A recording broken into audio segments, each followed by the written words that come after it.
Ya Rasulullah salamun alaik. Di bulan Muharram aya hiji sejarah anu luar biasa. Yani tanggal 10 Muharram disebut Asyura. Kangjeng Nabi hijrah ti Mekah ka Madinah barang sumping ka Madinah. Orang-orang Yahudi pararuasa. Kangjeng Nabi nanya, kunaon make paruasa? Cek orang-orang Yahudi, kami menghormati poe. Ai kitu lantaran Kangjeng Nabi Musa alaihi salam disalametkeun tina kerman lulus Firaun nu dikerem Kangjeng Nabi Musa masalam. Nah, ieu terjadi harita adalah tanggal 10 bulan Muharram, ianya Asyura. Masya Allah. Cek Kangjeng Nabi atuh ana ahakumi kakula leuwih hak batan anjeun. Lantaran kulama jeung Kangjeng Nabi Musa teh sadarajat. Mantap Kangjeng Nabi puasa di bulan Muharram tanggal 10 yakni Yaum Asyura. Memeh Ramadan terus Kangjeng Nabi puasana 10 Asyura. Bahkan terakhir cek Kangjeng Nabi la'istu lamun kuring hirup datang ka gobilin ila gobilin tahun hareup kaula la asumanna at-tasua bakal puasa tanggal 9 lamun kaula hirup ka tahun hareup lain tanggal 10 bae kula deuk puasa jeung tanggal 9.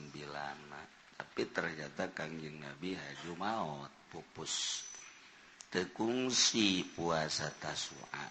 Ngan aya bahasa mun hirup mah datang ka taun hareup endeup puasa tanggal 9. Mantap urang mah disunahkeun 2 hiji tasua nomor kadua Asyura. Bahkan sejarah mencatat dibuatna Kangjeng Nabi Adam mun diakurkeun ialah tanggal 10 Muharram. Diasupkeun ka surga ku Gusti Allah yaum Asyura. Diturunkeun ka bumi ge yaum Asyura keneh bae. Dibelumna Kangjeng Nabi Ibrahim alaihi salam ku Raja Namrud 10 Asyura. Masya Allah. Kaluar tina lauk Kangjeng Nabi Yunus alaihi salam disemprotkeun ku lauk Nun tanggal 10 Asyura. Waduh luar biasa 10 Asyura. Kangjeng Nabi Nuh alaihi salam ketika diinstruksikan titah nyeun kapal Kangjeng Nabi Nuh nyeun kemudian nu ariman jeung hewan-hewan sajodo kur dipuateun ka kapal dipuateunlah ka kapal angkleng-angklengan di luhur kapal mendarat di Gunung Ararat Turki ialah tanggal 10 Asyura. Begitu turun lalapar kabeh. Kangjeng Nabi Nuh coba sesa-sesa kumpul-kumpulkeun. Dikarumpulkeun sesa aya gandum aya korma roti bubuk-bubuk beas dihijikeun ayat 7 rupa rempah-rempah dibubur ku Kangjeng Nabi uyah jadi teu diuyahan ngaranna bubur tanpa garam jadi bubur tiis saju di dalam tah eta tanggal 10 Asyura entak kolot baheula mengenang sejarah Kangjeng Nabi Nuh alaihissalam tanggal 10 Asyura diurang ge osok ngabubur tiis dibubur teh diuyahan ngan digulaan gulana make uyah aja dikadinya ai bubur nama teh diuyahan ngan gulana make uyah keneh-keneh ketel tidak rawan urang ka bubur gitu ulah kanyahoan ku Muhammadiyah we Muhammadiyah nya ngabidah-bidah sia ulah kos gitu urang mun di bidah-bidah ulah ngomong cicing bae geus antepen lah aju beres ngabubur kirimannya kayak gikunya na di dahar jangan cenah bubur bidah ye kayak gini tanya tahun hareup ngabubur bidah deui lah ngeunah cekana tuh Muhammadiyah kos gitu pinter kodek Kangjeng Nabi Idris alaihi salam diangkat ke langit tanggal 10 Asyura. Kangjeng Nabi Isa alaihi salam diangkat ke langit tanggal 10 Asyura. Masya Allah karim. Sangat bersejarah. Kangjeng Nabi urang nyaritakeun simkuring nama maot lain dina bulan Muharram tapi incu simkuring nu ngaran Husein bakal dibunuh tanggal 10 Asyura di Karbala. Geus dibejaan ku Kangjeng Nabi. Mantak tanggal 10 Asyura, wah di Karbala jutaan manusia. Lamun inget Karbala, wah eta masjidna agrengna luar biasa. Gedena pohara. Engke dikunjungi di berbagai negara mengenang terbunuhna cucu Kangjeng Rasulullah Muhammad sallallahu alaihi wasallam di Karbala. Wah, di berbagai negara. 10 Asyura. Nah, iraha ke 10 Asyura tinggal ngitung bae urang mun tanggal hijina Sabtu, Minggu, Senin. Berarti tanggal 10 na poe Senin hareup geus jeung tasu'ana Minggu puasana 2 poe Minggu jeung Senin tuh acenah kula mah cenah deuk di tanggal hiji bae kamari waduh mantep jasa tah hiji datang tanggal 10 lah cenah moal tanggal hiji mah janggeus kamari kaliwat ku hari ge teu niat geus ngawuduk mangkaning isuk bae ngamimit lah isuk ge moal cenah kebe tanggal 5 Sabtu Minggu Senin Sasarbo berarti masalah lah tanggal 5 ge moal ceknya na kebe tanggal 7 berarti Rebo kebis Jumat Sabtu cenah 7 ge moal kebe cenah tanggal 9 10 teh nana 10 ge moal ratu krante tah mah budak sudah dendek moal kene bae. Aya baru kolot dan kolot besi teu kapanggih deui jeung Muharram. Nu ngarasa kolot dan nu ngarasa kolot ieu. Aya kolot ge teu ngarasa kolot mapan blon bae. Ieu mah kolot aju ngarasa kolot. Asana aing nyaho kapanggih deui nyaho teu jeung Muharram hareup deuk puasa. Tuh Masya Allah bahkan as-sadaqatu fihi bisab'i mi'ati dirham shadaqah bidirhamin as-shadaqatu bidirhamin fi shadaqah sadirham di tanggal 10 bulan Muharram ye terkecil cek Kangjeng Nabi dibayar 700 tikal terkecil lamun urang nu bisa ikhlas teh beuki tinggi ulah dicaritakeun cek Kangjeng Nabi moal Gusti mah disanggakeun ka Gusti ku gede-gedena ganjaranna. Ke tanggal 10 disebut lebaran yatim. Deuk sedekahna cenah kula mah neuk ti poe ieu bae mulai tanggal 1 tanggal 2 terus. Sabulan Muharram terus bae. Terus bae orang sedekah istimewa di bulan Muharram terutama dina tanggal 10.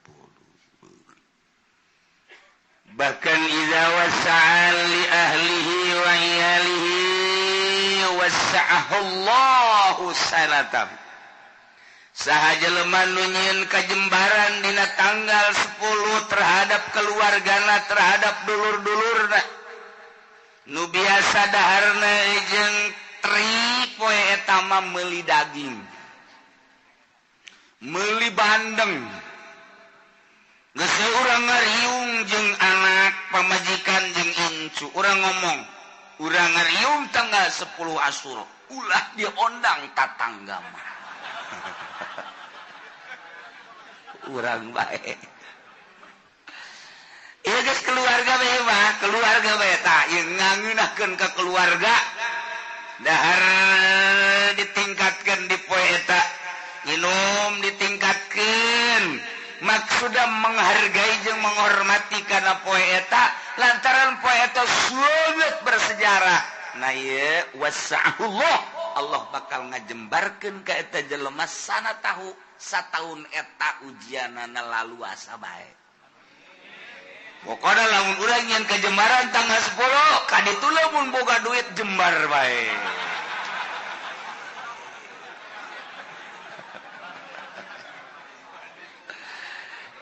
jadi bere boga duit bae maksudna deui kitu. Ih siapa kumaha sih? Ibabari bae teh ku Allah dibere. Ya Allah ya Rabb. Itu ala iyali wa ahlihi. Geus kuari mah urang ka kakak, ka adik, ka mamang, ka uwa, terus sekitar-sekitarna. Poe eta pokona nyieun kalaluasaan urang geus puguh pamajikan jeung anak incu kitu keneh ka dulur ka mamang ka uwa tatangga-tatangga karabat-karabat pokona ku urang dibere poe eta teh geus mah puguh asakna atahna we geus lah naon nu dibutuhkeun ku nyana daharan-daharan inuman dan lain sebagainya bila perlu nu butuh pakaian ge bere ieu bakalna sataun eta dibere ka jembaran bae terutama jembar hate ikan wahasa ge jembar hate mobil boga pemajikan boga hate ngulunut bae mana teh hese teh kos kitu eta hese teh mah aya jelema anu boga duit ratusan juta tapi hatena masyaallah jembar bae aya aya tah kos kitu aya tah tapi sabalik teh aya nu boga duit berboga duit tapi teu jembar-jembar. Neuleuh pamajikan sakumaha neuleuh menggarong. Musuh jeung pamajikan jeung anak teu betah, neuleuh keluarga teh dibere rumit bae. Aya eta mah geus bae model, tapi nu model mah aya jelema keluarga leutik. Lah cek paribasa koreh-koreh cok. Tapi aya bae jang dahar aya jang inum aya jang pake aya pamajikan teu pernah marah keur aya seuri keur eueuh seuri kitu keneh anakna masyaallah nikmat jasa mun salakina nonton TV aju dinasehat ku pamajikanna kalah mangpaatna kos kitu mending maca sholawat deui tiis kana hate ya Allah ya Rabbi aju lamun salakina usaha bangun bebeneran teh tiduk-duk ti susuk aju pamajikan nganasehatan kalah ya dunia manggeus dibagi ya ku Gusti ulah sok hahanteman teuing nu penting mah salat zuhur asar berjamaah masyaallah asana teu hujan ge tarariis beuh masyaallah jajantung tiis teh sajantung ieu lain pan kapan geus balik karek jam 1 ojek geus balik kumaha bebonangan mana kempes ban kaditu deui idek mandi teh kudu mandi lah kuda gitu mandi kenceng lompatna sial jak salakina idek dah geus asak sangu geus hareup ditu bae di warung geus kudu diimah-imah keur nangan duit sing khusuk waduh salakina aju ngalamun bae aing boga pamajikan ku kieu-kieu teuing cek masyaallah masyaallah masyaallah eta mah hareudang dek balik jam 4 ge moal kalah aing lah di babaturan ngajak balik urang balik leh moal aing kunaon kokoprak aya di ieu emangna anak kotok itu di kokoprakan tetepan senep eta karajaan teh tan mentak neangan pamajikanana mun urang dek kawin tanya neng bogoh ka kakak atuh alhamdulillah jadi siap ya dikawin ku kakak insyaallah siap ente dibawa sugih ngalamun nyana pan kang ngomong gitu sih batur mah jangan ngomong teh kumaha mun dibawa susah makan eukeur mun ke sugih siap tante oh jatuh kakak susah neng susah itu kudu ditanya di bawah susah mah ya Allah ya Rabbi aya bae nah urang nyin ka Jembaran dina tanggal 10 Asyura geus urang nu biasa dahar jeung tempe tingkatkeun poe eta mah sanajan tempe-tempe keneh gulaan tempena ulah digoreng-goreng teuing tingkatkeun we urang dina poe eta tah Senin geus urang nyieun ka Jembaran meuli hayam geus mun aya langsung meuli bakakak dahar bareng jang meuli bakakak urang boga kotok pencit kotok ge aya kotok sabaya nu ka imah aya geus ieu berarti ya milik urang lain Jembar aja sempit tuh Masya Allah daerah tanggal 10 Asyura poean yang sangat bersejarah geus ti kuari urang intip puasa urang mun bisa Minggu jeung Senin keur henteu jeung Minggu na geus Senin mah wayahna 10 Asyura mata mah nu sok biasa dilaksanakeun ku Kangjeng Nabi urang Kangjeng Nabi Muhammad sallallahu alaihi wasallam tikwari siap-siap bonteng suri buah yang naon cak pamajikan jang ke poe Senin buruk atuh geus tikwari ayo jeung ka Jembaran ayo geus puasa ayo terutama yatim piatu fakir miskin keluarga ayo urang jieun ka Jembaran sebab nyieun ka Jembaran bakal dijembarkeun ku Gusti Allah Subhanahu wa ta'ala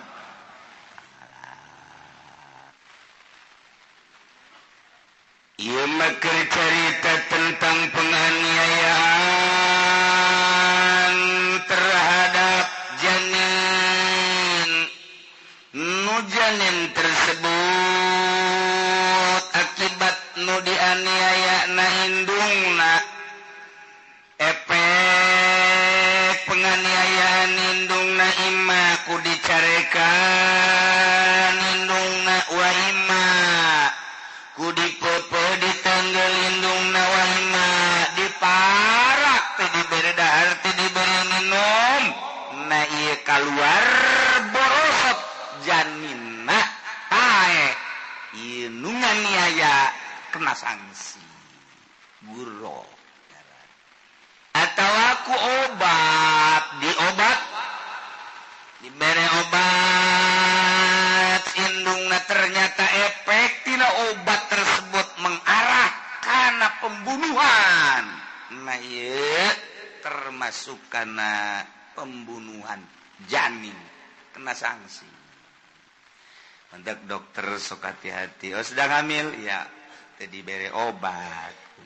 Sebab besi engke efekna kana janin. Tuh gitu. Aya nu ngahaja-haja ngaluarkeun orok. Tah semacam-macam. Nah, ieu kan tadi teh dijelaskeun bahwa janin guruh. Janin ngajinayat janin, ngarusak janin, ngabunuh janin. Adalah guruh. Naon guruh? Wa ya guruh teh abdun eta hamba sahaya. Di urang mah hamba. Au amatun atawa amat. Boyongan perang muslim, mukmin, perang jeung kafir. Diboyonglah kafir. Lalaki nak jadi abid, awewe nak jadi ama. Kuarima malah muslim, mukmin, mukminat diboyong ku Yahudi. Sabaraha ribu manusia nu kuari terlantar di boyongan Yahudi. Teu dibere dahar, teu dibere nginum. Kuari teh aya nu paeh di kam. Iyalah pikiraneun urang sebagai mukminin anu urang teh dulur jeung urang Palestin. Al mukmin lil mukmin kal bunyan yasuddu ba'duhu ibadi. Urang teh ieu teh dulur diiket ku la ilaha illallah. Tetapi anehna urang ngonam jauh lah nu deket negara tetangga Mesir, nu deket negara tetangga Yordan, nu deket tetangga negara tetangga Qatar. Kok ieu teh teu peduli amat kos kitulah jalur politik. Nyana ge nuranina mah ceurik orang Mesir ge, orang Yordan ge nuranina mah ceurik. Tetapi aya jalur pemisah melalui politik. Nah iyalah politik jahat. Demokrasi teh kos kitu. Sehingga urang ngaleungitkeun ukhuwah ku sebab aya jalur politik. Ngahaja ku Amerika di demokrasi-demokrasikeun nu mantak digempur Irak lantaran can demokrasi. Supaya demokrasi engkena tersekat-sekat ku demokrasi.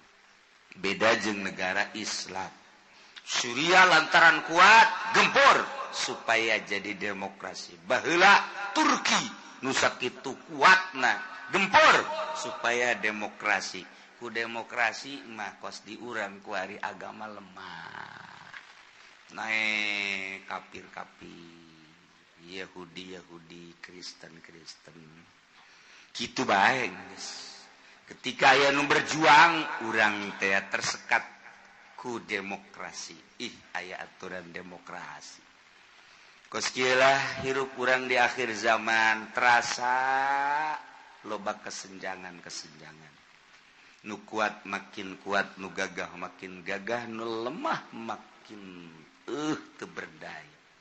Agama makin terus didiskreditkan, dipojokan. Terus nu diorbitkeun teh bangsa budaya kufur. Terus politik kufur, ekonomi kufur. Urang kuari geus 100% dikuasai perekonomian jeung perpolitikan ku aturan-aturan Yahudi. Teu berdaya urang. Padahal Indonesia mayoritas Islam, bahkan nu jadi bupatihna gubernurna muslim. Ngomong di DPR nama ya kiai segala rupa kiai segala. Lain lalagaan kiai Habib malah. Tapi aya dampakna karasa ku urang kiai nu aya di DPR teu aya. karasa aya Habib di DPR kurang masuk karasa teh lain naon urusan agama terangkat apa henteu sih ku wakil urang sebagai kiai nu aya di ditu wakil urang Habib nu aya di ditu karasa henteu ti mengenai tentang agama henteu iyalah demokrasi kieu bae terus betah urang demokrasi terus teu betah ya wallahu a'lam terserah kos kieu di Syria di Irak, kuari Yaman, geus puguh Palestina. Sabaraha ribu manusia kuari anu teu dikaluarkeun ku Yahudi. Anu teu dibere dahar, teu dibere nginum, paeh terlantar kekuatan manusia paling ge.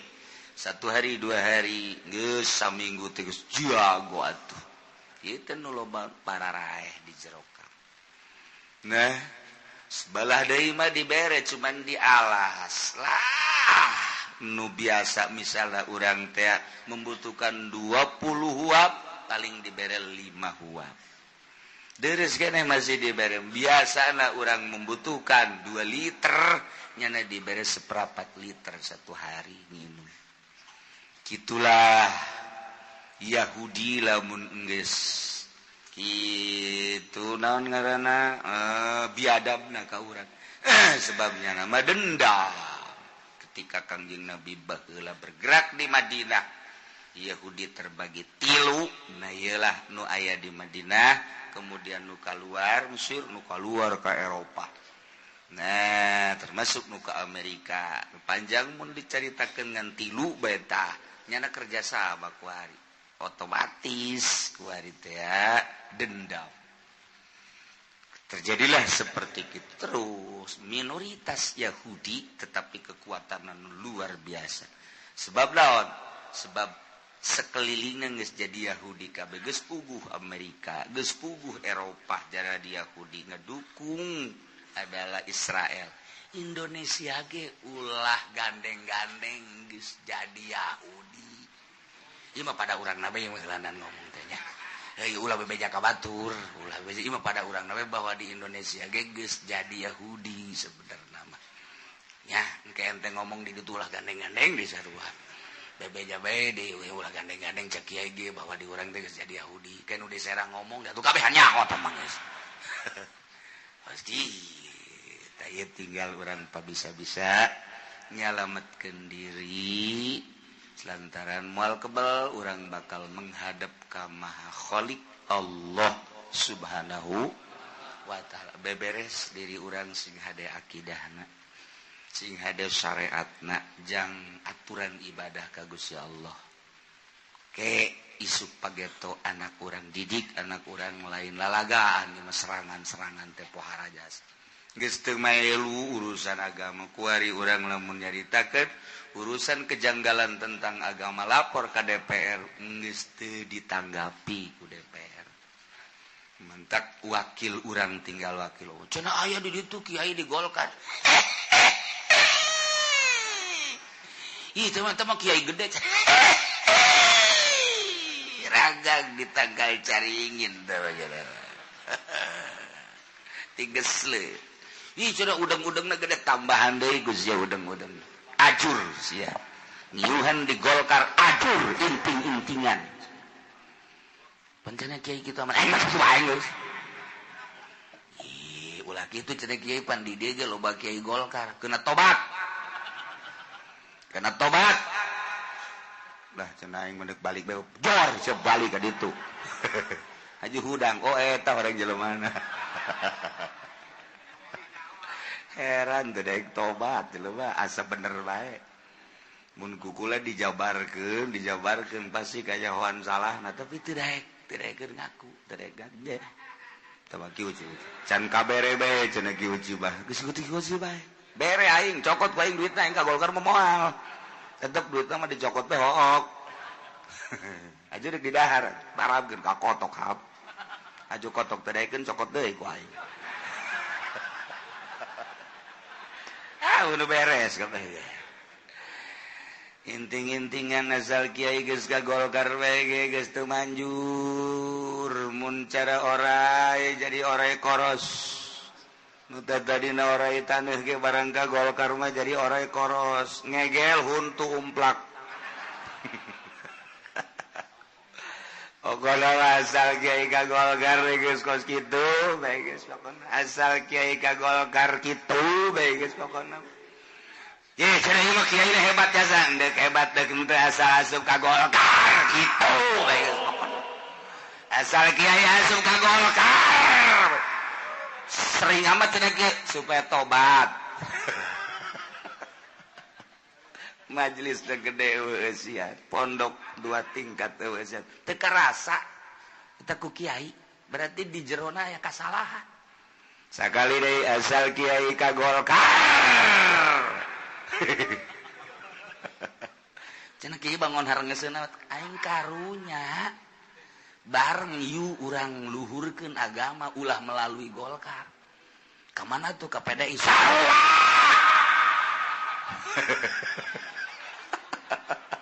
Sugan dan teu PDI tadi ngagadil. Aduh Gusti Allah lagu yeuh batur urang asal Kiai ka Golkar maksudnya bisa nyebut cau-cau ieu mah cau Kiai bolon asal Kiai ka Golkar ini ngaji naon sih ieu bulan Muharram masalahna ya. Aduh, hese jasa ieu satu ngaluhurkeun agama. Ieu acak-acakan kos kitu mah teu karasa kunyana. Majlisna bagus eueuh nu ngaji, pondokna bagus eueuh nu ngaji, naon hartina tu maning reod majlisna tapi loba nu ngaji. Kerecan ka Golkar mah masyaallah da kiai nu ngararaji luar biasa nyeusup tapi barang asup ka Golkar inna lillahi wa inna ilaihi raji'un telah pulang ke rahmatullah. Kiai Golkar blon je pan kiai kita emang kitu bae maksudna supaya sadar ya agama acak-acaka di agama. Coba contohan cenah Kiai loba jasa mun diomongan hiji-hiji warauh kabeh urang kiaina nu ka Golkar.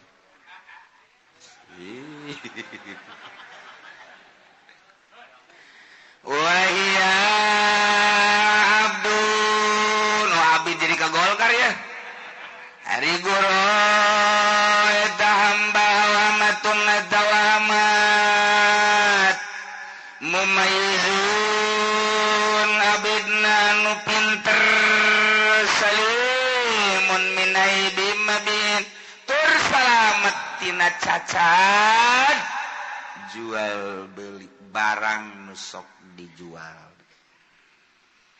Abi di mana-mana ya cacat murah hargana pinclang misalna atupan abid manu diarah tekan tanaga pinclang atuh moal bisa nyana jang nanggung atawa nyuhun ngaranna ge pinclang komo lamun jadi supir manu pinclang katuh mal beres jang nicegas nu mana tawalengan sabelah aib ngaranna ulah nu kitu nu pinter salamet tur salamet tina cacat ieu mahal berarti janin teh di mana aya jelemana bunuh janin efek tina penganiayaan indungna disingsieunan misarna ku salakina tatanggana ku jawara ku dokter sehingga ngalamun si awewe teh akibat disingsieunan terjadilah aya seperti depresi keluar orok dokter tersebut kena sanksi lantaran di Indonesia mah henteu aya hukum anu mengarah kana jinayat teu aya can selesai berarti urusan anak engke di Rabbul Jalil di hareupeun Allah bakal diselesaikan engke ku Gusti Allah ku hari teu selesai di alam dunia di akhirat diselesaikan penyelesaian terakhir ku hari nu menang dielehkeun, nu bener dielehkeun, nu salah dimenangkeun bisa terjadi, tapi di akhirat mah ieu jujur jeung adil teh nampak di dunia mah urang dititah ge innallaha ya'muru bil adli wal ihsan wa itaizil qurba wa yanha 'anil fahsya'i wal munkari wal baghi ya'izukum la'allakum tadhakkarun fadhkurullah. Eta unggal Jumat sadunya kabeh ayat eta dibaca. Bohong hebat jasa kiai muih lagi innallaha ya'muru bil 'adli wal ihsan wa nyekel eta wa itaizil qurba wa yanha 'anil fahsya'i wal munkar. Teu karasa pokokna ge teu adil teu jujur. Ayatnya tadi baca innallaha ya'muru bil 'adli wal ihsan itaizil qurba yanha 'anil fahsya'i wal munkar wal baghi ya'izukum la'allakum tadhakkarun fadhkurullaha. Beres mun kurang Aisyah maca ayat jujur tah henteu ulah ngomong yang batur tah mah. Eta dibaca unggal Jumat ku kabehan unggal khatib nu mantak khatib teh di urang pangheulana ka neraka.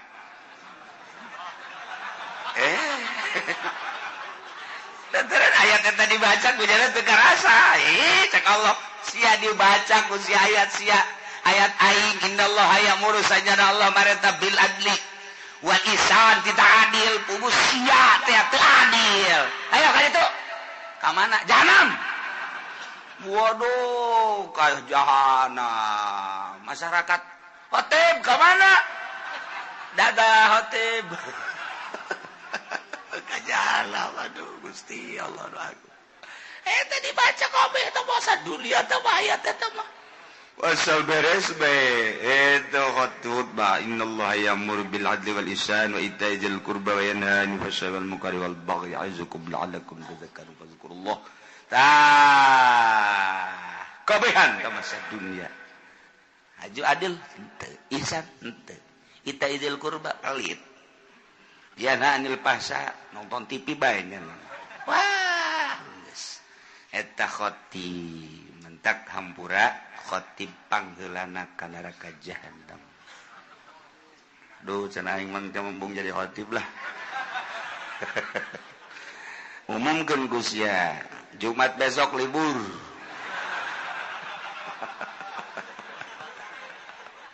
Aduh, Gusti Allah doaku.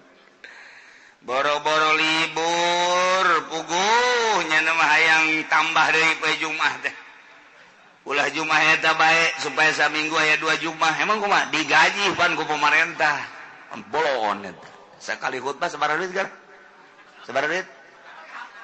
Tuh. Haji Pendi mah jasar dibayar bareng nya namanya bae. Geus moal menang ganjaran si Haji lah.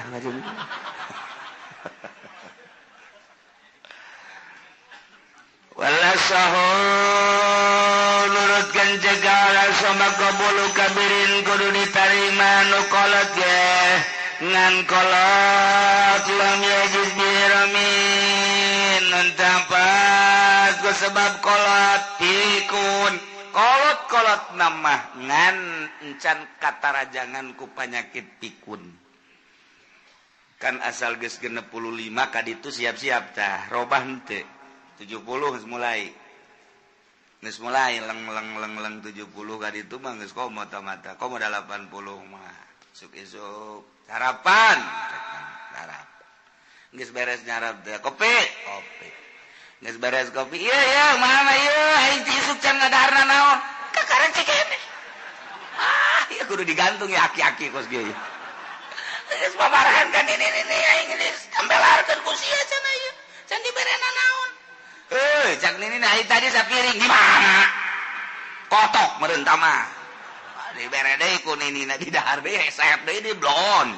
Nepikeun mah kos kitu tah, geus beres. Manang meureun setengah jam. Geus asak sangu, jeut. Eta pikun eta kos kitu. Eta ulah kos kitu batu Cilaga. Bo tah batu lain digawe dahar mah lulu. Ieu keur carita Abid, geus teu meunang pake tumbal janin nu kos kitu mah lantaran tah mah geus oah tah mah teu bisa kos kitu. lamun terusak silakan eta disebut kolot kalapa. Kolot kalapa teh kolot baheula menyebutna kolot kalapa teu kahartieun ku budak bari kieu ceng. Kolot kalapa teh ai kalapa teh lamun beuki kiring mun diparut dijieun minyak beuki loba minyakan. Minyakna teh pohara kalapa kolotna teh mantak disebut kolot kalapa. Tuh.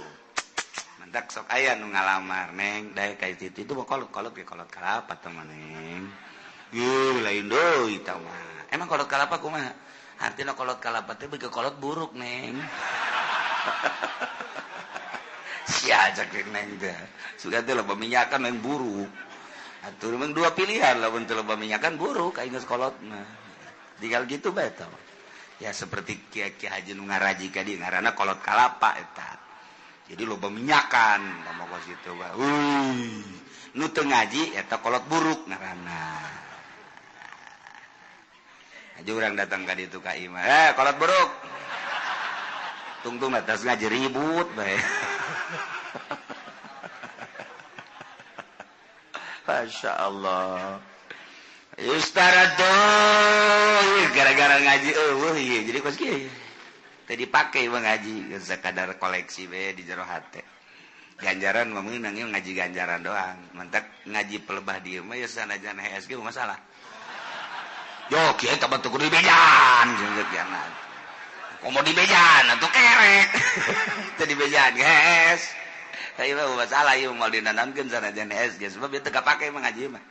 Teu kapake andai kata ngaji ieu terus yo sababaraha minggu ieu mah teu kapake ngaji jinayat mah ieu. Geus gampar samak di luar hees mau anggal masalah. Masalah geus tah mah geus. Jadi jangan mawa permadani aju mawa anggal kedeng bae gitu. Cek nu sajen teh mah aduh ngaji teu kapake ieu mah gitu. Hees bae cara urang Arab bae gitu hees. So masalah. Jadi henteu naon sebab ieu teu kapake. Ngan paling cek nu di sisi-sisi meureun ieu mah can wayah kaluar ti grogol geus dikaluarkeun. Keluar ti heula masalah serius. Istaratu buluguha disyaratkeun buluguha datang nagiro gilon sausidiatin saparo 10 diat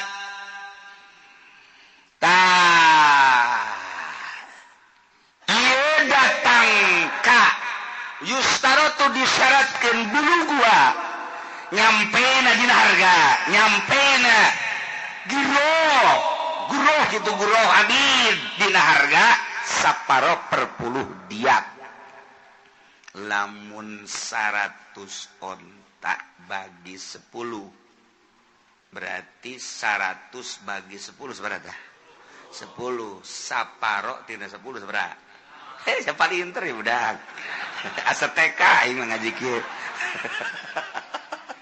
jadi 5 tah nyampe ka dinya tah masalah tah mentek fafil huril musim raqi qimatu khamsatu abirah 5 onta jadi tegah per 10 diat 5 tak kudu nyampe ka harga 5 onta si abidna jelema Zaid misalangan aya sarwiti nuker hamil dianiaya dengan cara disingsinan kemudian keluarlah orok napae atau ditegur keluar orok napae atau diobat keluar orok napae nah iya nu menganiaya kudu mayar diat nak separo per 10 diat berarti harga 5 ontaeun 5 onta abidna abid teh ya kudu bayar abidna 5 onta lamun hiji onta 15 juta kali 5 seberapa